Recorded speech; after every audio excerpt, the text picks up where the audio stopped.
اعوذ باللہ من الشیطان الرجیم بسم اللہ الرحمن الرحیم۔ حضرت سعید بن حارث رضی اللہ تعالیٰ عنہ سے روایت ہے کہ ہم نے حضرت جابر بن عبداللہ رضی اللہ تعالیٰ عنہ سے ایک کپڑے میں نماز ادا کرنے کے متعلق مسئلہ دریافت کیا تو انہوں نے فرمایا، میں نبی صلی اللہ علیہ وسلم کے ہمراہ ایک سفر میں تھا۔ رات کو کسی ضروری کام کے لیے آپ کے پاس آیا تو دیکھا کہ آپ نماز پڑھ رہے ہیں۔ اس وقت میرے اوپر ایک ہی کپڑا تھا، میں نے اسے اپنے بدن پر لپیٹا اور آپ کے پہلو میں کھڑے ہو کر نماز پڑھنے لگا۔ جب آپ نماز سے فارغ ہوئے تو فرمایا، اے جابر، رات کے وقت کیسے آئے؟ میں نے آپ کی خدمت میں اپنی ضرورت پیش کی۔ جب میں اپنی ضرورت سے فارغ ہوا تو آپ نے فرمایا، یہ کپڑے کا لپیٹنا کیا ہے جو میں نے دیکھا ہے؟ میں نے عرض کیا، میرے پاس ایک ہی کپڑا تھا۔ آپ نے فرمایا، کپڑا اگر کشادہ ہو تو اسے لپیٹ لیا کرو، اور اگر تنگ ہو تو اسے بطور تہبند پہنو۔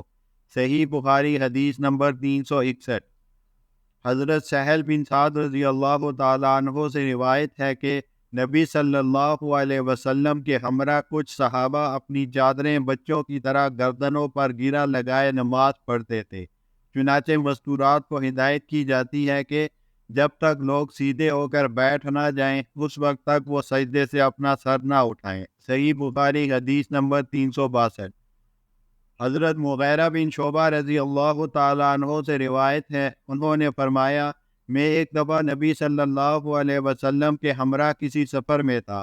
آپ نے فرمایا، اے مغیرہ، پانی کا برتن پکڑ لو۔ میں نے تعمیل حکم کرتے ہوئے برتن پکڑ لیا۔ پھر آپ باہر گئے یہاں تک کہ آپ میری نگاہوں سے اوجھل ہو گئے۔ پھر آپ نے قضائے حاجت کی اور اس وقت آپ شامی جبہ پہنے ہوئے تھے۔ آپ نے اس کی آستین سے اپنا ہاتھ باہر نکالنا چاہا، کیونکہ وہ تنگ تھی، اس لیے آپ نے اپنا ہاتھ اس کے نیچے سے نکالا۔ پھر میں نے آپ کے اعضائے شریفہ پر پانی ڈالا۔ آپ نے نماز کے لیے وضو کیا اور اپنے موزوں پر مسح کیا، پھر نماز پڑھی۔ صحیح بخاری حدیث نمبر 363۔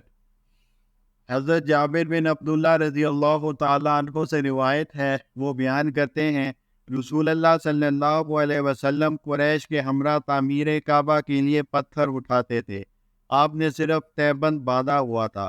آپ کے چچا حضرت عباس رضی اللہ تعالیٰ عنہ نے کہا، اے میرے بھتیجے، اگر تم اپنا تہبند اتار کر اسے اپنے کندھوں پر پتھر کے نیچے رکھ لو تو تمہارے لیے آسانی ہوگی۔ حضرت جابر رضی اللہ تعالیٰ عنہ کہتے ہیں کہ آپ نے اپنا تہبند اتار کر اپنے کندھوں پر رکھ لیا، چنانچہ آپ اسی وقت بے ہوش ہو کر گر پڑے۔ اس کے بعد آپ صلی اللہ علیہ وسلم کبھی برہنہ نہیں دیکھے گئے۔ صحیح بخاری حدیث نمبر 364۔ حضرت ابو ہریرہ رضی اللہ تعالیٰ عنہ سے روایت ہے، انہوں نے فرمایا، ایک آدمی کھڑا ہوا اور نبی صلی اللہ علیہ وسلم سے سوال کیا، آیا ایک کپڑے میں نماز پڑھی جا سکتی ہے؟ آپ نے فرمایا، کیا تم میں سے سب کے پاس دو دو کپڑے ہیں؟ پھر کسی شخص نے حضرت عمر رضی اللہ تعالیٰ عنہ سے یہی سوال کیا تو انہوں نے جواب دیا، جب اللہ تعالیٰ وسعت فرمائے تو اس وسعت کا اظہار کرو۔ چاہیے کہ لوگ اپنے جسم پر اللہ کے دیے ہوئے کپڑے استعمال کریں، یعنی آزار اور چادر میں، آزار اور قمیص میں، آزار اور قبا میں، پاجامہ اور چادر میں، پاجامہ اور قمیص میں، پاجامہ اور قبا میں، جانگیے اور قبا میں، جانگیے اور قمیض میں نماز پڑھیں۔